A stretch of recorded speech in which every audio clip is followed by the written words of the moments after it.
The Lord be with you. And with your A spirit. reading from the Holy Gospel according to St. John. Glory to you, O Lord.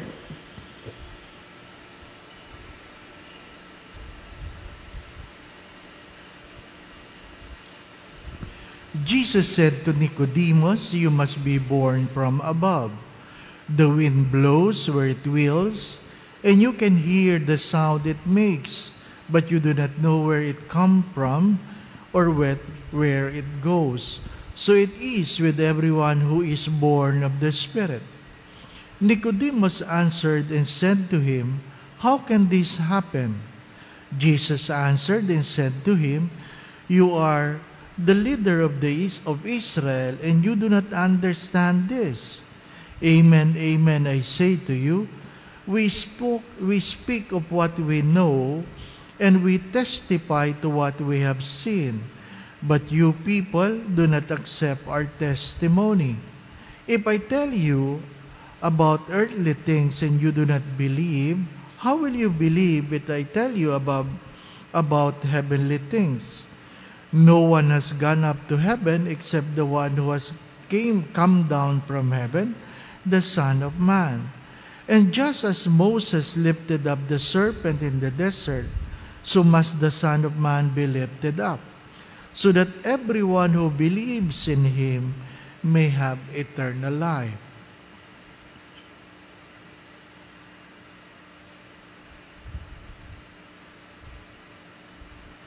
The Gospel of the Lord. Praise to you, Lord Jesus Christ.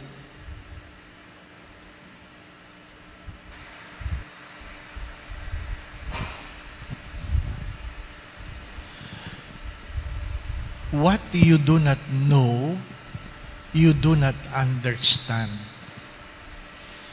What you do not know, you do not understand. How can you understand the things you do not know?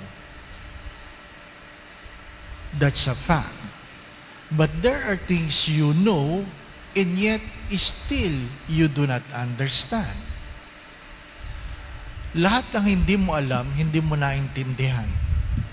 Pero may mga bagay na alam mo, pero hindi mo pa rin naintindihan.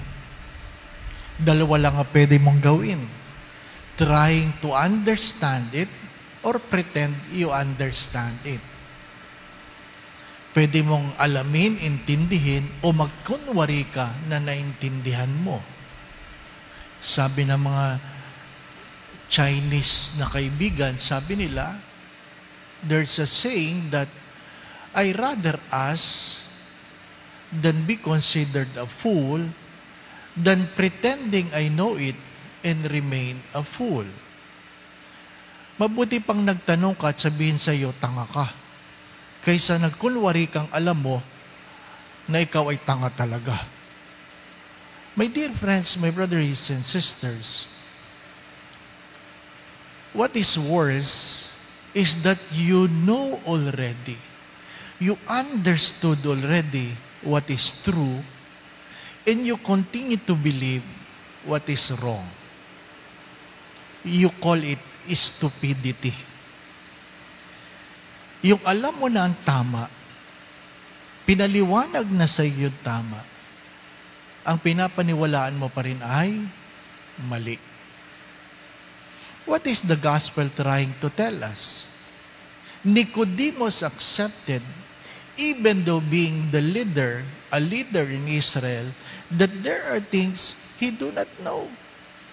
There are things he do not understand. And Jesus said, how can you understand heaven if earthly things you cannot understand?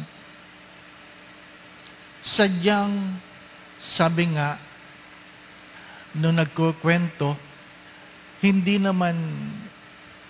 ko alam kung anong katotohanan, pero sabi nung isang Pinoy, napakahirap ipaliwanag sa isang Amerikano kung ano ang mangga nang meron lang sila ay pinya.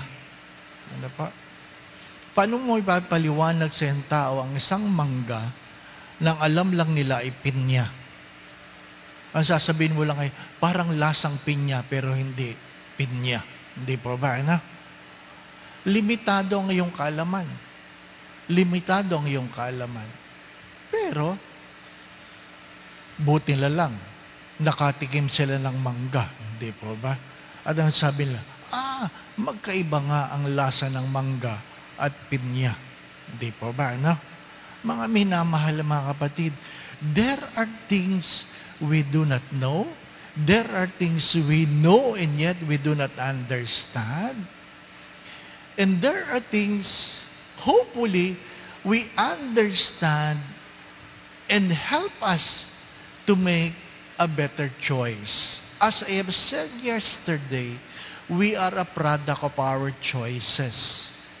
Who we are today is a product of our choices. Now, what is the challenge?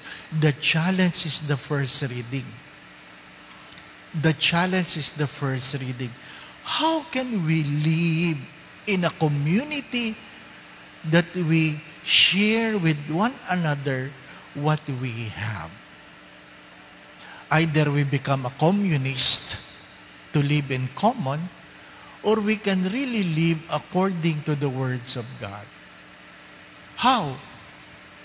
Sabi nila, you must have three things. And what is that? There must be trust, there must be transparency, and there must be generosity.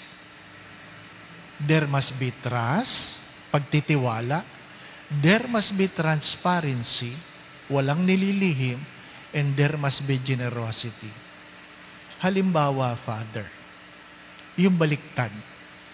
Pamilya, magkakapatid, nagdidimandahan dahil unang-una, wala silang tiwala sa isa't isa. Bakit wala silang tiwala sa isa't isa? Kasi feeling nila, merong nililihim yung iba sa kanila.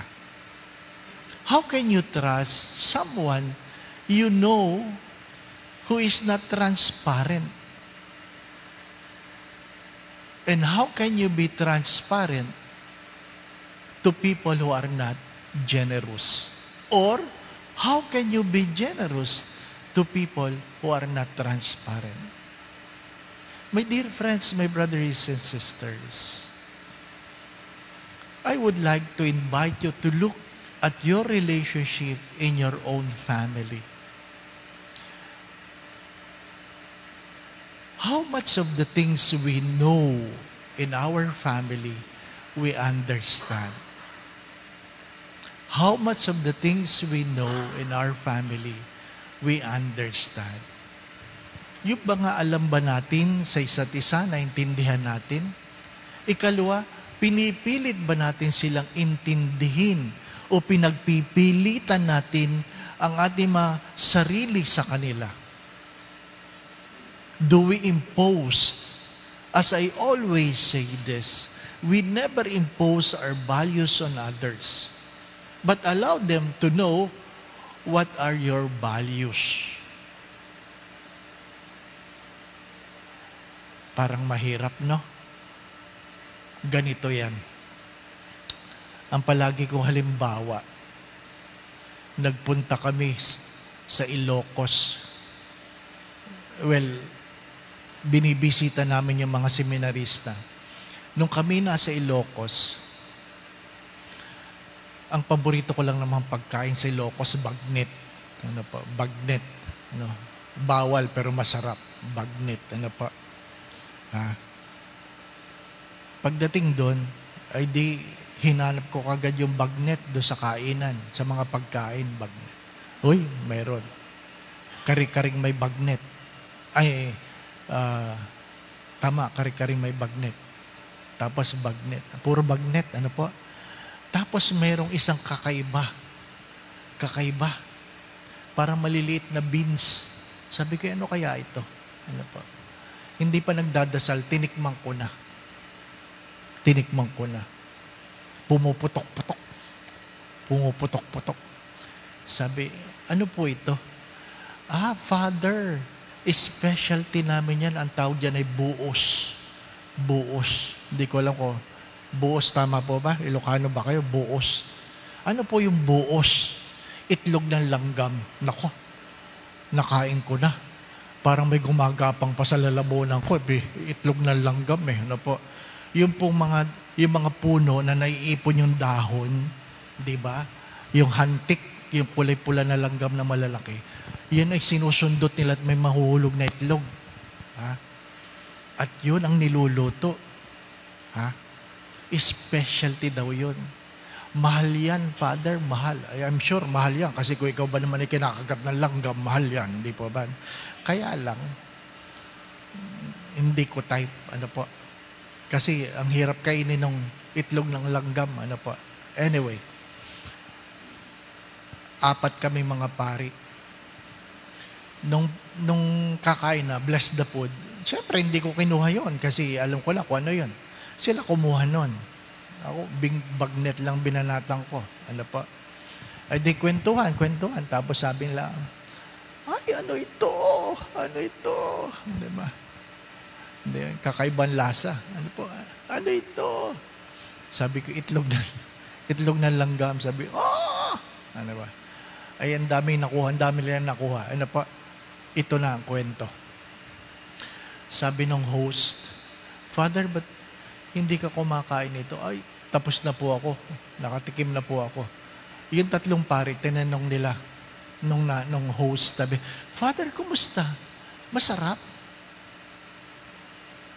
Pari ito. Sabi, opo. Ay, di tinignan ko mga mukha nila. Mga sinungaling. Ano pa?